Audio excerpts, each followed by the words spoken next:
Hola de nuevo, aquí les traigo un nuevo creepypasta, titulado La muerte de Rui Torres, ex conductor de Art Attack. Yo trabajaba de camarógrafo en el programa de Art Attack en la época donde conducía Rui Torres, y las grabaciones se hacían en Londres. Él era muy dedicado y le encantaba su trabajo, además se llevaba bien con todos en la producción. Siempre cuando se terminaba de grabar un episodio, platicaba con él o hacíamos comentarios del programa, qué parte le gustaba más de programa, en fin, el tiempo volaba muy rápido en charlar. Se podría decir que yo era su mejor amigo, sin presumir mucho. Incluso me contaba sobre su familia, pues él tenía una hija recién nacida. Se le iluminaba la mirada cada vez que hablaba de ella, hasta fotos de ella tenía y me las mostraba, pero se sentía muy triste pues casi no sabía nada de ellas, las extrañaba muchísimo. Yo le decía que no tenía nada de qué preocuparse si él les enviaba cartas para hacerles saber que estaba bien. Aceptó mi propuesta y comenzó hoy mismo. Cada día le enviaba una carta a su esposa y esta le respondía, y también le enviaba fotos de su hija, que era lo que más quería en el mundo. ¿Cómo no apreciarlo, no lo creen? Un hijo es lo más maravilloso que el ser humano puede recibir. Rui también me contaba que estaba estudiando ingeniería en telemática, pues su carrera como actor no era lo único con lo que pudiera tener éxito, pero me decía que solo iba a estar trabajando un tiempo con Disney Channel y después regresaría a México para terminar sus estudios. Yo admiraba en parte a Rui por los sueños que tenía para darle lo mejor a su familia. Él era muy feliz hasta que los problemas comenzaron.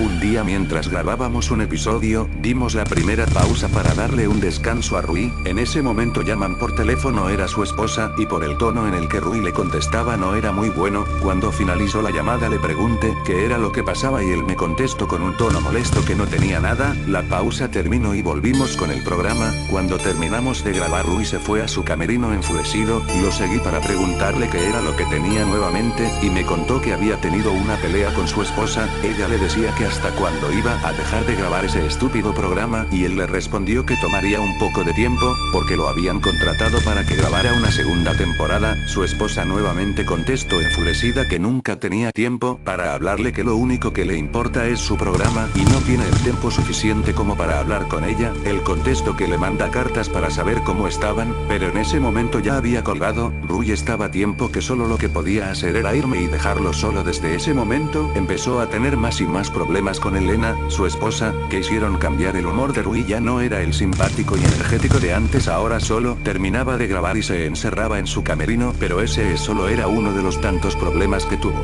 En el 2002 ya estábamos grabando la segunda temporada, y al parecer todo volvió a la normalidad, y Rui se veía más contento, y todo su coraje había desaparecido, pero fue por solo un momento. Un sábado por la tarde estábamos Rui y yo en su departamento charlando, cuando su teléfono suena. Él contesta, y se queda callado. Su mirada comienza a cambiar hasta que emite un grito leve, y cuelga el teléfono. Se altera demasiado y yo le pregunto que sí, qué le pasaba. Estaba muy alterado y daba vueltas por todos lados. Vuelvo a preguntarle qué le ocurría y él me contesta con un nudo en la garganta: mi hija está muerta. Yo me quedé sorprendido, no lo podía creer yo también, y le dije que tal vez se trataba de una broma, y él me decía que no. Le habían hablado del hospital preguntando por un tal Rupillo Torres, al cual afirmó, y fue cuando le dijeron que su hija había sufrido una fuerte pulmonía de la cual no pudieron hacer nada. Él lloraba desconsoladamente y culpaba. Único que hacía, tuvo que irse a México para que él declarara por el cuerpo de su hija, para saber si no se trataba de otra persona, pero lamentablemente era cierto,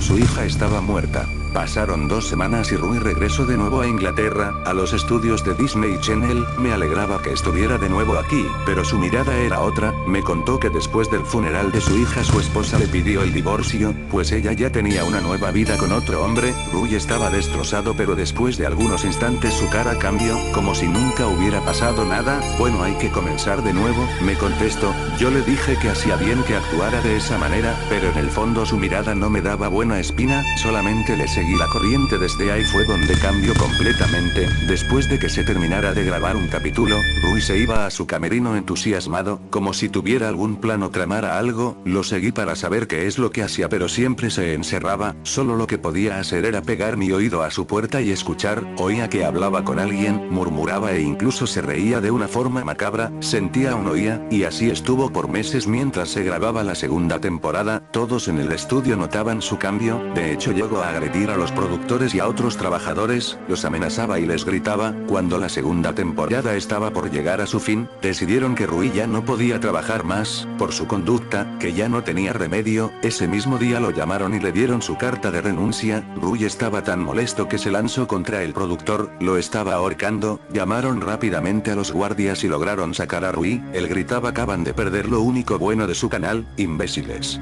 Gritó por todo el estudio hasta que no se escuchó ni una sola palabra más. Muchos trabajadores renunciaron por la conducta que Rui tenía, y los que quedaban temblaban del miedo y rezaban para que no les hiciera daño. Yo solamente guardaba la calma y trataba de no causarle muchos problemas. Nunca me imaginaría que perdería a un colega, aunque yo seguía trabajando ahí. Pasaron 4 meses de la renuncia de Rui que empecé a investigar en dónde se encontraba. Patty, una amiga del estudio, me contó que Rui se había trasladado a México, pues tenía que terminar su carrera de ingeniero en telemática, y quizás volvería a rehacer su vida. Me pareció algo extraño ya que una persona con la mentalidad de Rui no tuviera la capacidad como para seguir estudiando, mucho menos para tener una familia, pero decidí dejar a Rui que hiciera su vida como se le dé su gana. Yo aún tengo la mía y él la suya, esa como sea.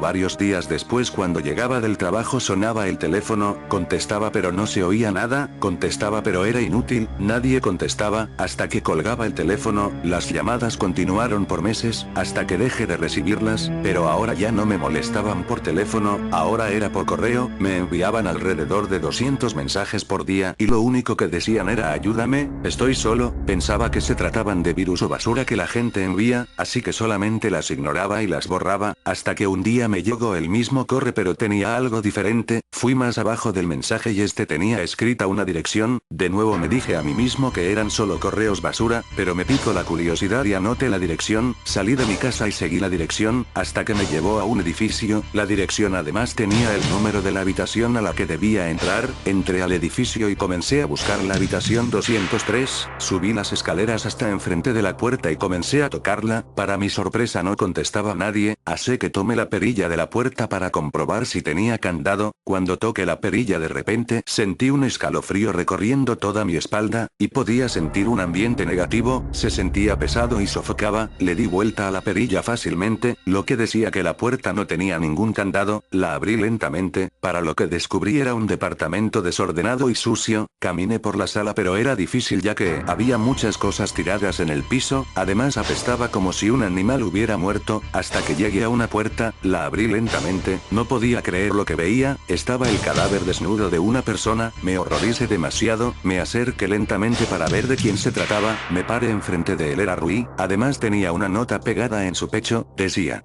sé que cometí errores, nunca debí comportarme de esa manera, ahora estoy tan arrepentido que mi salvación es acabar conmigo, ya no tengo otra salida. Miré su rostro por última vez, lloré desconsoladamente, estaba a punto de retirarme de la habitación cuando volví a oler ese olor, pero era aún más penetrante y provenía del baño. Abrí la puerta y encontré los cadáveres desnudos de 2 jovencitas, envueltas en una tina de sangre, estaban desmembradas. Salí pálido de la habitación cuando volví a toparme con más cuerpos, incluso me sentía sofocado, como si algo me impidiera salir de ahí. Traté de correr pero era difícil. Cuando llegué a la salida, salí corriendo. Para mi buena suerte no había nadie en el edificio. Bajé las escaleras rápidamente pero aún tenía en mi mente esos cuerpos. Incluso empecé a escuchar risas que me alteraban más hasta que desperté. Estaba en el hospital, el doctor estaba en mi habitación y le pregunté qué era lo que había pasado, a lo que respondió que un inquilino de un departamento lo trajo, y que debía estar en la sala de cuidados intensivos para monitorear mi avance. Me quedé aliviado, el doctor me dejó para que descansara y cerró la puerta. En ese momento apareció una silueta de lo que podía ser Rui y me preguntó cómo me sentía, y yo le contesté que estaba bien, a lo cual le pregunté cómo estaba también, y él respondió que más o menos, que aún no se acostumbraba.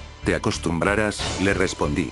No pasó más de un mes y me dieron de alta. Desde aquí en adelante, ya nunca más estuve solo. Espero les haya gustado. Esta historia para mí tiene un 80% ya que mentí mucho en este tema y averigué lo suficiente. Me despido, adiós a todos.